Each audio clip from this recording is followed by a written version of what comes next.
আমাদেরকে আঘাত করেন না, আমাদেরকে দুর্বল করে দিয়েন না। নিরাপদ থাকতে পারবেন না ভিতরে আপনারা? আমি তো বললাম আজকে দাঁড়ান, কে আছেন এই দাওয়াতুল মুসলিম গায়রুল মুসলিমিনের মধ্যে দাঈদের পিছনে দাঁড়িয়ে রাষ্ট্রের বিরুদ্ধে লড়াই করার জন্য হিম্মত দিয়ে মাঠে নামবেন? কে আছেন? আসেন, আমরা আসবো।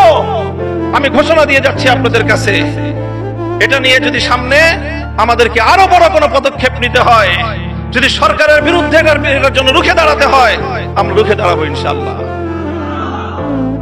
কাজে আমাদেরকে দুর্বল করে দিলে আখেরে আমরা সবাই ক্ষতিগ্রস্ত হব।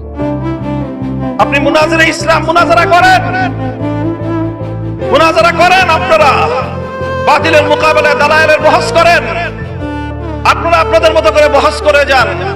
আমরা হয়তো মুনাজারা করব না, বহস করব না, কিন্তু আপনি আহলে হক হয়ে, আপনি উলামায়ে দেওবন্দের একজন মুখপাত্র হয়ে যখন মুনাজারা করবেন, মনে রাখবেন আপনার তাহাফুজের জন্য আপনার পিছনে মামুনুল হক কুকুর হয়ে দাঁড়িয়ে আছে।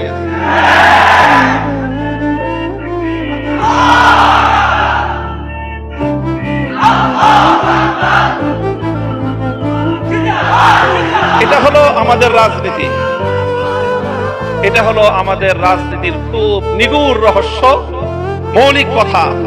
কাজী আমাকে রাজনীতি করতে হলে, আমাকে লড়াই করতে হলে, আমাকে কখনো সরকারের বিরুদ্ধে লড়তে হয়, কখনো আমাকে আন্তর্জাতিক শক্তির বিরুদ্ধে লড়তে হয়।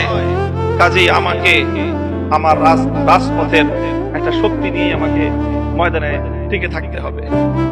যদি আপনার পাহারাদার যদি বাড়ির গেটে না থাকে, ঘরের ভিতরে আপনি মূল্যবান সোনাদানা নিয়ে, অনেক মূল্যবান জীবন যাপন নিয়ে, আপনি আপনার পরিবার পরিজন নিয়ে, আপনি আপনার কলিজার টুকরা সন্তানদেরকে নিয়ে আপনি ঘরের মধ্যে নিরাপদ থাকতে পারেন। হয়তো আপনার পরিবারের ভিতরে যারা আছেন, ঘরের ভিতরে আপনারা যারা আছেন, তাদের তুলনায় আপনার পাহারাদারের মূল্য অনেক কম হতে পারে, কুকুরটার মূল্য অনেক কম হতে পারে, কিন্তু মনে রাখেন ওই বাড়িতে দরজায় যদি কুকুরটা না থাকে, ঘরের ভিতরে আপনি নিরাপদ থাকতে পারেন।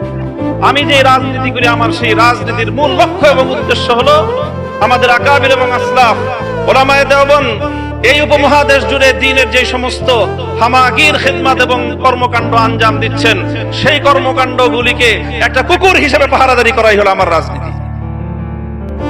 পরিষ্কার আমার বক্তব্য এটা।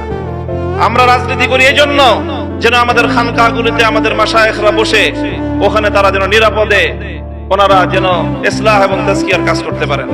আমরা রাজনীতি করি এই জন্য যেন আমাদের দাওয়াতের কাফেলাগুলো তারা দাওয়াতের মেহনত নিয়ে প্রত্যেকটা জায়গায় জায়গায় ছড়িয়ে পড়তে পারেন।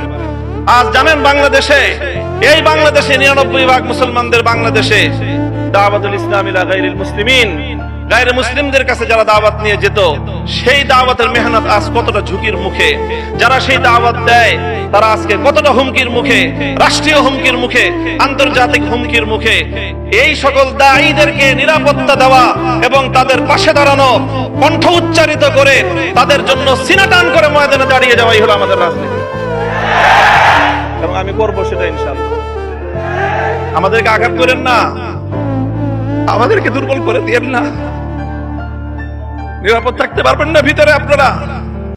আমি তো বললাম আজকে দাঁড়ান, কে আছেন এই দাওয়াতুল মুসলিম গায়রুল মুসলিমিনের মধ্যে দাঈদের পিছনে দাঁড়িয়ে রাষ্ট্রের বিরুদ্ধে লড়াই করার জন্য হিম্মত দিয়ে মাঠে নামবেন? কে আছেন? আসেন, আমরা আসবো। আমি ঘোষণা দিয়ে যাচ্ছি আপনাদের কাছে, এটা নিয়ে যদি সামনে আমাদেরকে আরো বড় কোনো পদক্ষেপ নিতে হয়, যদি সরকারের বিরুদ্ধে এটার জন্য রুখে দাঁড়াতে হয়, আমরা রুখে দাঁড়াবো ইনশাআল্লাহ। কাজে আমাদেরকে দুর্বল করে দিলে আখেরে আমরা সবাই ক্ষতিগ্রস্ত হব।